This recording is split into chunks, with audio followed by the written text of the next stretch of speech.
నమో శ్రీనివాసాయ నమః, నమో వెంకటేశాయ నమః. అందరికీ నమస్కారం అండి. ప్రతిరోజు రాశి ఫలితాలు తెలుసుకోవడానికి ఇంకా మన ఛానల్ సబ్స్క్రైబ్ చేసుకోకపోతే ప్లీజ్ సబ్స్క్రైబ్ చేసుకోండి. లైక్ చేసి మీ పూర్తి సపోర్ట్ మన శ్రీనివాస ఛానల్ కి ఇవ్వండి. ఈ వారం రాశి ఫలితాలలో గోచార్య రీత్యా వృషభ రాశి వారు ఎటువంటి శుభాశుభ ఫలితాలను పొందుతారో తెలుసుకోవడానికి ఈ మన వీడియోని ఎక్కడా స్కిప్ చేయకుండా చివరి వరకు చూడండి.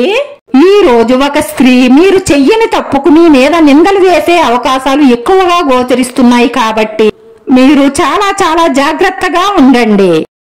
డబ్బుకు సంబంధించిన విషయంలో చాలా జాగ్రత్తగా ఉండండి. అలాగే మీరు మాట్లాడేటప్పుడు కూడా 1-2 సార్లు ఆలోచించి జాగ్రత్తగా మాట్లాడండి. మీ మీద ఎప్పటి నుంచో కక్ష పెట్టుకున్న ఒక స్త్రీ మిమ్మల్ని శారీరకంగాను మానసికంగాను బాధ పెట్టడానికి లేదంటే ఆర్థికంగా నష్టపరచడానికి శతవిధాల ప్రయత్నం చేస్తుంది. కాబట్టి మీరు వారిని గమనిస్తూ చాలా జాగ్రత్తగా ఉండవలసి ఉంటుంది. ఈ మంచితనం, తెలివితేటలు, మీకు భగవంతుడి మీద ఉన్న నమ్మకం, మీ కుటుంబ సభ్యుల అదృష్టం వల్ల వీటన్నిటి నుంచి తప్పించుకుంటారు. మీ జీవిత భాగస్వామితో మీ సంబంధం బలపడుతుంది. మీ మనసులో ఏదైనా సమస్య ఉంటే మీ ప్రేమైన వారితో బహిరంగంగా పంచుకోండి.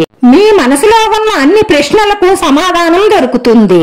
ఈ రోజు స్త్రీలకు సంబంధించి అనేక రకాలైన సమస్యలు ఎదుర్కొనే అవకాశాలు ఉన్నాయి. జాగ్రత్త. డబ్బు విషయంలో మీరు చాలా బాధ్యతగా ఉండడం అవసరం.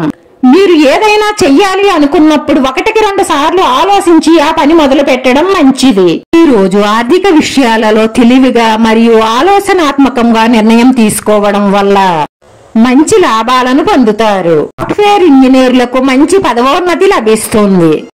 వీలైనంత వరకు రష్ గా ఉన్న ప్రదేశాలకు వెళ్లడం మానేయండి.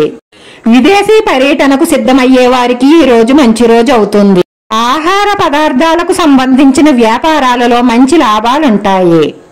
మంచి ఆర్థిక ప్రయోజనాలను పొందుతారు. ఉద్యోగస్తులకు ఆఫీసులో గొప్ప గౌరవం లభిస్తుంది. మీ యజమాని నుంచి మంచి ప్రశంసలు అందుకునే అవకాశాలు ఉన్నాయి. ఆర్థిక లావాదేవీల విషయంలో మీరు చాలా జాగ్రత్తగా ఉండాలి. అప్పులు చెయ్యడం మంచిది కాదు. ఎంతో అంత తప్పనిసరి అవసరమైతే తప్ప అప్పు చెయ్యకండి. అప్పు చేస్తే అది మీకు ఎప్పటికైనా ముప్పే. మీరు మీ పనిపై ఎక్కువ దృష్టి పెట్టండి. ఇక్కడిదక్కడ అక్కడిదిక్కడ చెప్పే వారితో మాట్లాడకుండా ఉండడమే మంచిది. ఎందుకంటే దాని వల్ల లేనిపోని సమస్యలు వస్తాయి. వ్యాపారానికి సంబంధించిన వ్యక్తుల సమస్యలు పరిష్కరించబడతాయి. మీ పనులన్నీ కూడా సాఫీగా సాగుతాయి. ఇదే కాకుండా ఆర్థిక విషయాలలో కూడా సానుకూలమైన ఫలితాలు పొందుతారు. మనసులో ఎప్పుడు ఇష్టదైవాన్ని జపిస్తూ ఉండడం వల్ల మనకి మానసిక ప్రశాంతత లభిస్తుంది. ఈ రోజు ఈ రాశి వారి అదృష్ట సంఖ్య 4. ఈ రోజు ఈ రాశి వారికి కలిసొచ్చే రంగు తెలుపు రంగు. వీడియో నచ్చితే లైక్ చేయండి. మీ లైక్ మాకు ఎంతో విలువైంది. మీరు లైక్ చేయడం వల్ల ఈ వీడియో కొంతమందికి చేరుతుంది. మన శ్రీనివాస ఛానల్ ఆదరించండి. అందరికీ ధన్యవాదాలండి. నమో వెంకటేశాయ నమః.